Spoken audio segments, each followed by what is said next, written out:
Здруженијето на слепи лица од Кочани, кој делува како регионален центар кој ги опфаќа и општините Берово, Делчево и Виница, денеска го одбележа 15 октомври меѓународниот ден на слепите лица.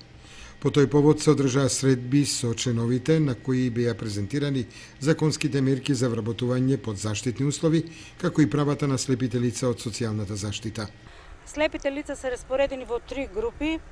Имаме првата група ги опфаќа лицата со изгубени и оштетен вид од 90 до 95%, од 95% до 97% е во втората група и третата група од 97 до 100%.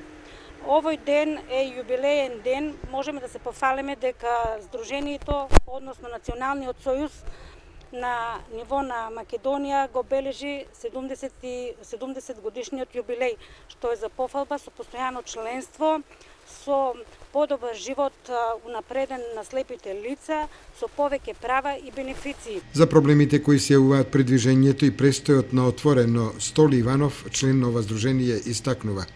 Најпрвен би сакал на сите да им го честитам овој меѓународен ден, ден на белиот стап, кој што го одбележува, го дава символот на слепиот, 100% слепиот човек. Овој стап на слепиот човек му го означува самото движење по улиците и по микро и макро просториите, така да кажам.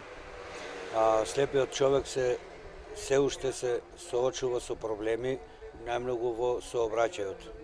Мислам дека треба повеќе да се превземат мерки во сообраќајот, бидејќи, како што и самиот од искуство ова го зборувам, и самиот гледам дека во сообраќајот нема многу познавања за овој символ што го носи било кој, не само јас. Треба да се превземат поголеми активности за запознавање на возачите со овој символ. Локалната самоуправа треба да превземе соодветни мерки за правење на улица, патека, пешачка патека, за да може слепото лице да се движи, односно таа се нарекува тактилна патека, за да може да се постават семафори, озвучени семафори во градот, каде што слепото лице ќе знае кога треба да застане или кога треба да ја помине улицата. Инаку 70 годишнината од прогласувањето на 15 октомври за меѓународен ден на слепите, во Кочанското здружение одбележани со мини предавање за шеќерната болест и со презентација на звучни помагачи